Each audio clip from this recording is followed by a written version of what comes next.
friends, it's Miss Jenna, resident artist at the Lebanon Public Library. I'm here in my home studio today to lead you in an activity all relating to the summer reading theme of Imagine Your Story. Today is all about knights and shields. We're going to create our own low relief shield using aluminum foil and cardboard. It's going to look something like this. To get started with our shields, we're going to create a template out of just drawing paper or printer paper. We're going to fold this paper in half to create our shield design because shields for the most part are symmetrical, so they're the same on each side. I'm going to draw my shield shape, just half. Starting at the top of the paper, I'm going to create a line coming across, and then I'm going to curve downward into a point to the bottom of the page. It's going to look something like that. I'm going to grab my scissors and cut right along my line. So this is the same method I would use if I was creating a heart as well. And I can open up my shield. Shield shape. Now this paper is pretty lightweight and it's not really appropriate for a shield or to really hold its shape. So I'm going to use a recycled material, a cereal box. And cereal boxes are nice because they're light enough weight that they're really easy to cut. So I'm going to cut along one of the seams so that I can open it up to the inside. I'm going to lay down my shield and use it as a tracing stencil. So I'm going to put one hand right in the middle, keep it in place, and then I'm going to trace all the way around.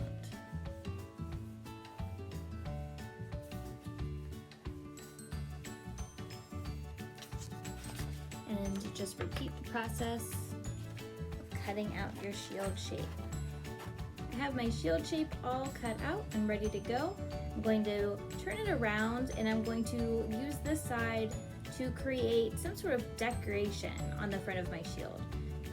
A lot of leaders in the past, if you think of Augustus and Rome, they had ceremonial shields that were for show and not necessarily for fighting. So I really would just want to create some artwork with my shield. And you can do that in lots of different ways. Today we're going to create a low relief, which is just like a really shallow or really small sculpture on top of our shield. And you can use something called modeling clay, which is an oil-based clay. This won't ever dry, but it will harden enough that it will keep its shape. And if you work with it in your hands, it will become easier and easier to sculpt with because the heat in your fingers are going to warm up that oil and make it nice and pliable. And you're going to want to start with a kind of a chunky piece because you're going to kind of need to squish the sides down to hold it in its place. So I'm going to place it right in the middle at the top because I want to make a decoration at the top, which is just sort of like a line. So I'm going to squish with my fingers the top and the bottom and the sides of this decoration and smooth it all out so that it can keep its shape. So as you can see, it's really coming out from the surface. You can also use an air dry clay like Model Magic, which is really nice because it's lightweight. You might just want to use a glue stick and kind of put that on here first just so it doesn't fall off.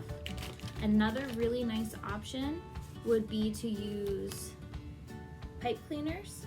You would just want to put a bead of the Elmer's glue or the school glue all the way along where you would like to lay the pipe cleaner down, and then I'll give it a little bit of time to dry. Something else I really like are foam stickers. So they come in lots of different shapes and sizes. sizes, and you can use them to create additional patterns. So if I were to have a circle and I take the back off, I can place it right on my shield. And maybe I want to have some petals come along my flower. So I can use triangles and lay them all the way around in a radial pattern to create the petals, or it also just kind of looks like a sun with the sun's rays coming out. Maybe I'll do 3 of those, and I'll add a square below that. Another option would be to use a styrofoam plate or styrofoam sheets to cut out your own design, and it would just be the same process of cutting out our shields. You might want to draw your design first, cut it all the way around, and just use a glue stick on top of your shield and then place the surface of your new design on there. I've covered my shield with lots of design, and for the most part my design is symmetrical, so it's about the same on this side as it is on that side. That might be something that you want to try on your own, or you might decide to just put your shapes all over, and that's perfectly fine. You just want to try to cover as much of the shield as you can with shapes. So we have this really colorful thing that is obviously on cardboard, so now we need to add the precious metal. I'm going to first use a glue stick, and if you used the foam shapes, or you created your own foam shapes with the styrofoam, then you can go ahead and cover pretty much this entire shield with your glue stick. So on top of your shapes and also on the cardboard. If you used oil clay or the Model Magic, then you might want to use the clear school glue. You can also paint it on or use a styrofoam applicator to put the glue all over the surface. So I have my glue all over the surface, and because it's purple you can see that it's covered pretty well. So now I'm going to use aluminum foil. So I tore off a sheet which is slightly larger than my shield, and I want to see which side is more shiny, because for the most part aluminum foil comes with a super shiny side and a little bit more of a dull side, and I want my shield to be really shiny. So I'm going to place the dull side on top of my shield, and I'm going to gently rub all over the surface of my shield. And whenever I know that it's on there and it's stuck pretty tight, I'm going to use my pointer finger, and I'm just going to gently rub into all of the nooks and crannies. So I want to try to cover or get into all of the shapes so that they're revealed. Before I get too far, though, I want to try to trim off the sides. So I'm going to use my scissors.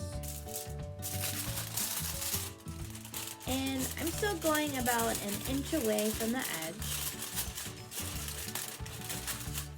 but I'm just cutting off some of this extra material.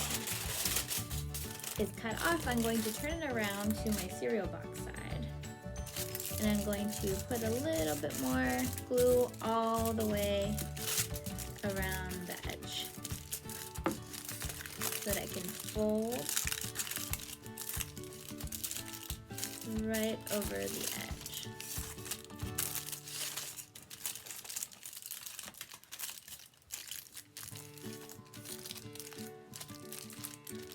So now my back looks something like this. And if you want to totally cover your back of your shield, you can get some of the extra that you cut off and put the glue on the cereal part that is exposed, and start to lay on your extra scraps.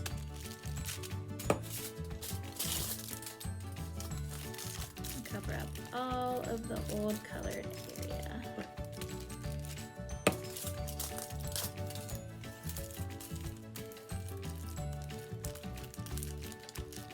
So now here's my back, and here's my front.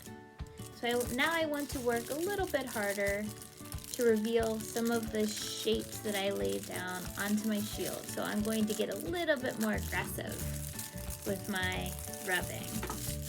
And if it's easier for you, you can get like a pen and use the back of it. You don't want to use the super pointy part because you're going to start to tear your aluminum foil. So you can use a firm hand, but you don't want to use a super heavy hand when you're doing this part. Worked a little bit now to reveal some of my shapes. Now, to make this shield look a little bit battle worn or a little bit old, I'm going to try a technique called antiquing. So you can do this a number of ways. If you have any oil pastels around, and I'm going to use black because that's sort of the natural patina for a lot of metals, I'm going to color the black, but I'm going to concentrate along the edges. So you can see that it's starting to highlight those areas. Another method I really like is just to use some black paint. You use a water-based paint. This one's washable, so it's not quite as thick as an acrylic paint. And I'm going to paint the entire surface. So it's going to start to look really scuffed up.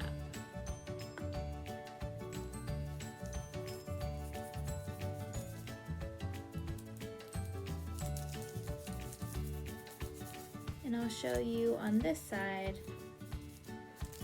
So I have some paint there, and I'm just going to use a paper towel, and I'm going to rub the paint off of the surface.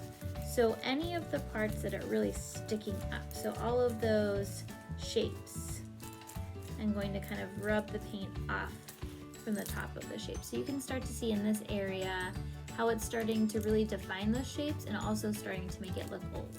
And I could just use my paper towel to kind of continue that process and start to rub it all over. Once you've used your black paint or your oil pastel, you'll really start to see all of these shapes defined, and it's going to dull down some of that shine and make this look a little bit older and a little bit more interesting, really pulling out some of the detail. If you don't want your shield to stay just silver, then you can use Sharpie Marker to add color on the surface, so up on the top parts of the shapes. You don't want to use washable markers because it will come right off of the surface. Another really fun material would be paint sticks. So I use Quick Stick brand here at our house, and they come in metallics and lots of really cool colors. So I can get my Quick Sticks, and I can just add a fun layer of color on some of those surfaces. Now you can certainly use a paint if you want to do this as well. You could add glitter glue, or you could introduce some gemstones and glue those right on top as well. So I have some pink, and I have some green, and I'm going to add, I think, one more color. How about a dark green? Nice.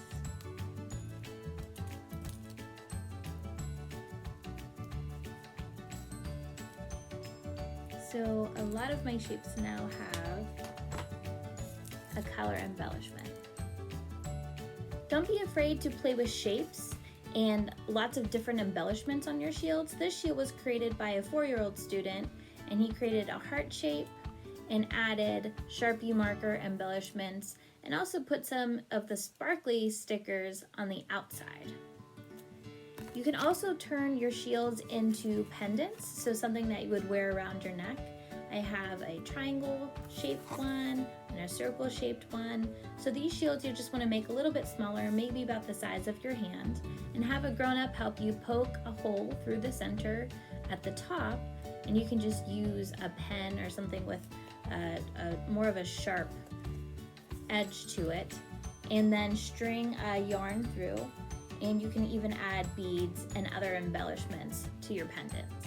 If you'd like your shield to be functional as well as something that's really nice to have up on your wall, then we can add a little bit of a strap on the back of the shield. And what I did is just cut out the spine of my cereal box here, and I just have some masking tape. And I'm going to pre-tear a few pieces of tape. Just put them right on the side of my table.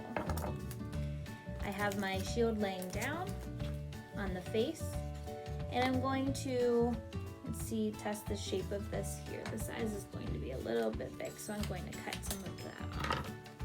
So I'm going to do something called tabbing. So I'm going to lay the top part of my cardboard strap down, and I'm going to lay my tape so that one side of the tape is reaching to the surface. It's coming across and hitting the surface of my strap and then coming out on the other side. So it will look like something like that. So it's like a big T.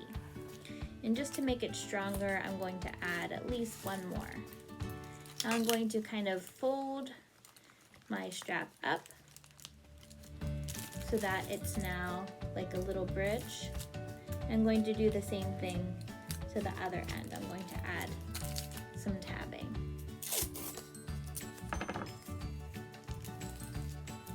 So that now my hands can go through on the other side and I have my shield. It was so fun creating with you today, and I hope to see you back in my virtual studio soon.